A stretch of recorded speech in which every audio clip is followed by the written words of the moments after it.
État pour les Juifs. À l'époque, Israël n'existait pas encore et pour la première fois depuis 2 millénaires, les Juifs avaient une terre à eux. 8 décennies plus tard, cet État, plus vaste que ne l'est aujourd'hui Israël, existe encore au cœur de la Russie, mais les Juifs n'y sont plus qu'une minorité. Une équipe de France 24 est allée voir aux confins de la Sibérie à quoi ressemble le Birobidzhan et ses habitants. C'est un reportage de Stanislas de Saint-Hippolyte et Johan Baudin. Le Transsibérien, un des trains les plus célèbres au monde. 9000 km de voies ferrées qui traversent le continent d'ouest en est, de Moscou jusqu'au Pacifique. Pour les usagers, le train n'a rien d'un mythe, la ligne est simplement le cordon qui les rattache au monde. Olga Friedman revient d'une formation de coiffure à Vladivostok. Il y a plus de 50 ans, sa grand-mère a pris ce même train. Elle fuyait le nazisme. À l'autre bout de la Russie, lui disait-on, existait une terre d'accueil pour les Juifs, le Birobidzhan. C'est l'Extrême-Orient. Israël, c'est le Proche-Orient. Et le Birobidzhan, c'est l'Extrême-Orient. On est très loin de Moscou, je ne sais même pas combien de kilomètres, mais en train, ça prend 7 jours.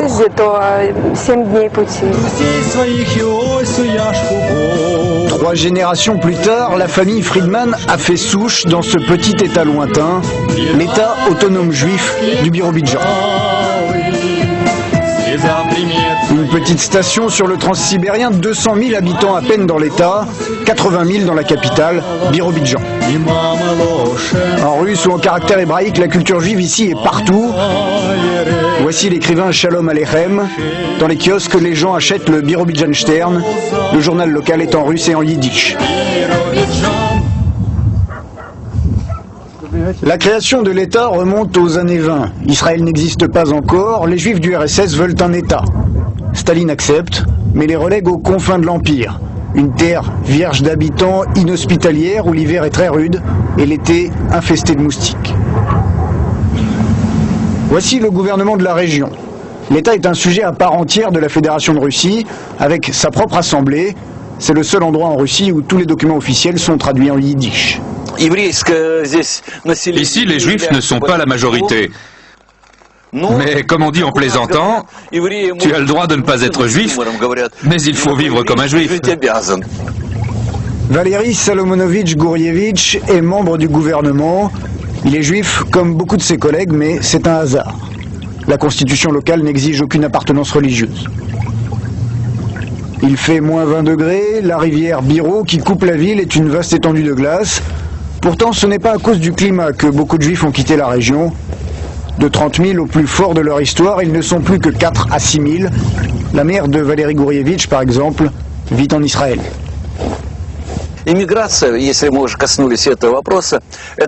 L'émigration, c'est une question qui a surtout été importante au début des années 90, vers Israël, un peu en Allemagne et aux États-Unis. C'était lié aux conditions économiques difficiles. Beaucoup de gens au chômage, beaucoup de sites de production s'étaient arrêtés et les gens sont partis chercher une vie meilleure.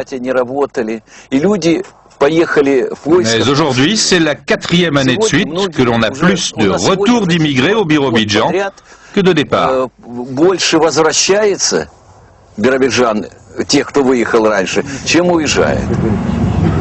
Au carrefour de l'histoire soviétique et de l'errance du peuple juif, le Birobidzhan a façonné sa propre culture, une culture juive sécularisée. Voici la rue Lénine, au centre de la ville. Les mondes s'y croisent, le rêve global du communisme, le christianisme, plus loin encore à nouveau le judaïsme. La synagogue, elle aussi, est rue Lénine. Nous avons installé cette stèle pour les 6 millions de Juifs morts pendant l'Holocauste. Chaque année, les anciens déportés qui vivent encore ici se rassemblent pour la mémoire de ceux qui sont morts à cause d'Hitler.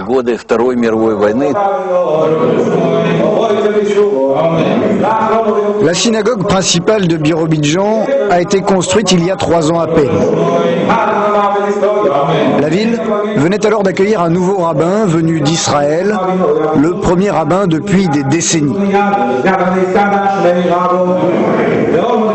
À son arrivée, le choc a été dur. Après 70 ans d'athéisme soviétique, plus personne ne connaissait les prières.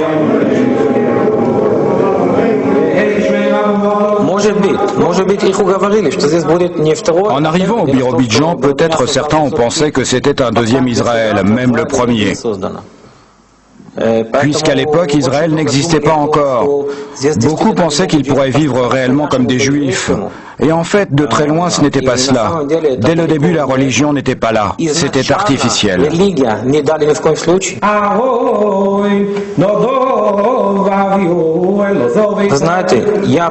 Vous savez, je connais bien le personnage de Staline.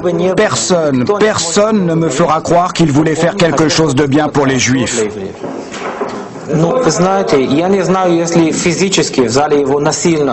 ne sais pas si on a forcé des Juifs physiquement à venir ici, mais moralement, dans toutes les villes, il y a eu de la propagande. Ici, il y a de la famine, il y a de la pauvreté.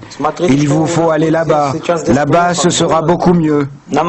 Oui, moralement, je dis bien moralement, les gens ont été forcés à venir ici.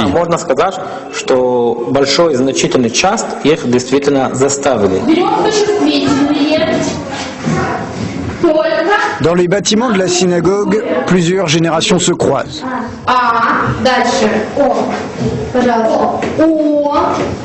Aux plus jeunes, on apprend l'alphabet hébraïque et l'histoire de la religion juive. 3 étages plus bas, les attendent leurs aînés. Ils évoquent les proches partis pour Israël.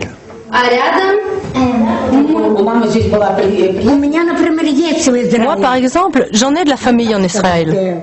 Des neveux. Beaucoup.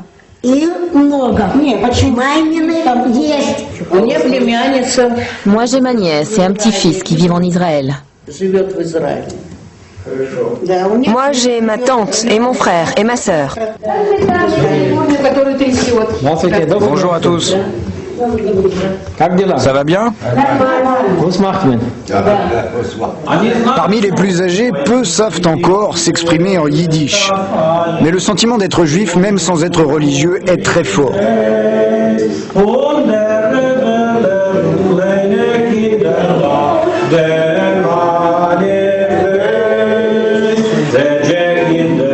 La terre que Staline donne aux Juifs fait 36 000 km². De la taïga à perte de vue et de nombreux fleuves, c'est plus grand qu'Israël. En apparence au moins, c'est un cadeau fait aux Juifs.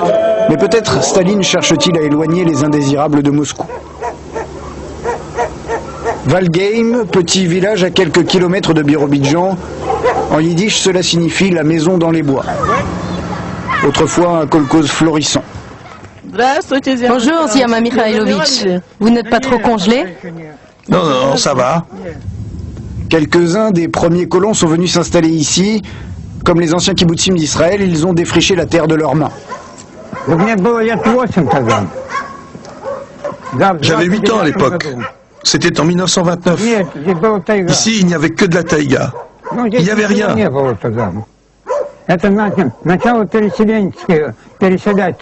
Les premiers colons qui sont arrivés ici, c'était des Juifs de l'Ouest, envoyés vers l'Extrême-Orient par décret du Comité suprême.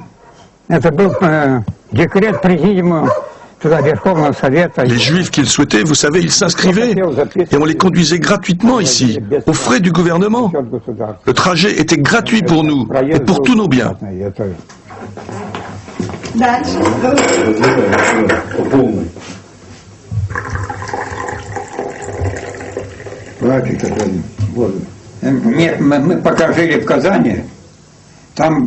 Avant de venir ici, quand on était à Kazan, mais oui, on observait les traditions religieuses. Mais quand on est arrivé ici, tout a été oublié. Toutes ces lois, toutes ces prières, on a tout jeté. Il n'y avait pas de synagogue, rien. Et croyez-moi, ça ne manquait à personne.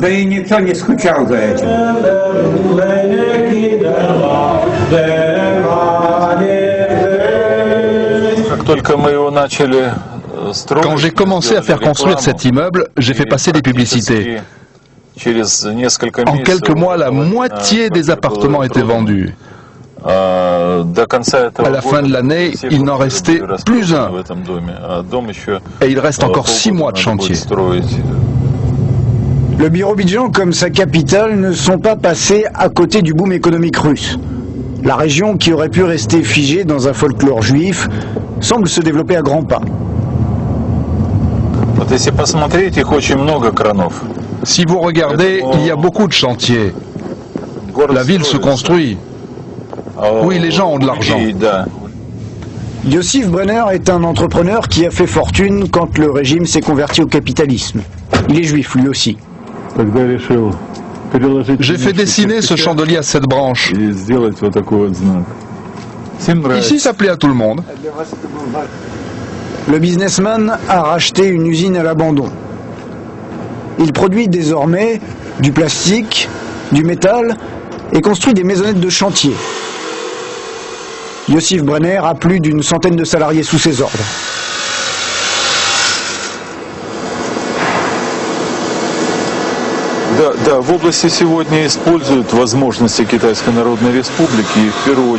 La région exploite les possibilités offertes par la Chine. La proximité permet de faire venir des matériaux, du métal par exemple. Oui, une bonne partie des matériaux vient de Chine. La main-d'œuvre chinoise, on s'en sert aussi. Le nom d'État juif, c'est une marque. Et une marque, ça coûte très cher. Si un jour quelqu'un à Moscou pensait qu'il fallait liquider cette région, ça serait une erreur énorme. Les 2 enfants de Yossif Brenner vivent en Israël. Lui ne partira pas là-bas. Il croit en l'avenir de sa région. La nouvelle ère de liberté spirituelle n'a pas profité qu'aux Juifs.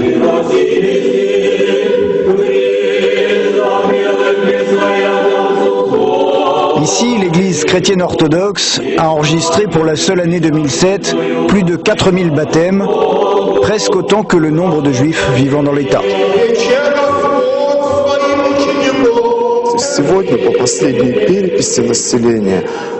Aujourd'hui, dans notre région, d'après le dernier recensement, les Juifs représentent un peu moins de 2% de la population totale.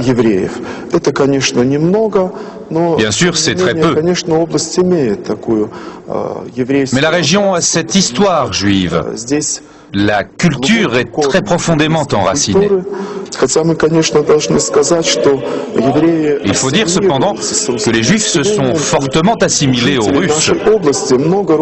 Beaucoup d'habitants de chez nous ont leurs parents en Israël. Eh bien, il n'est pas rare que certains de nos paroissiens viennent me demander une bénédiction avant leur voyage en Israël.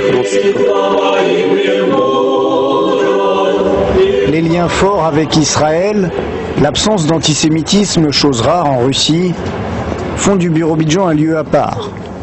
55 ans après la mort de Staline, l'État autonome juif a survécu pour entrer à sa façon, à la fois très juive et très russe, dans le XXIe siècle.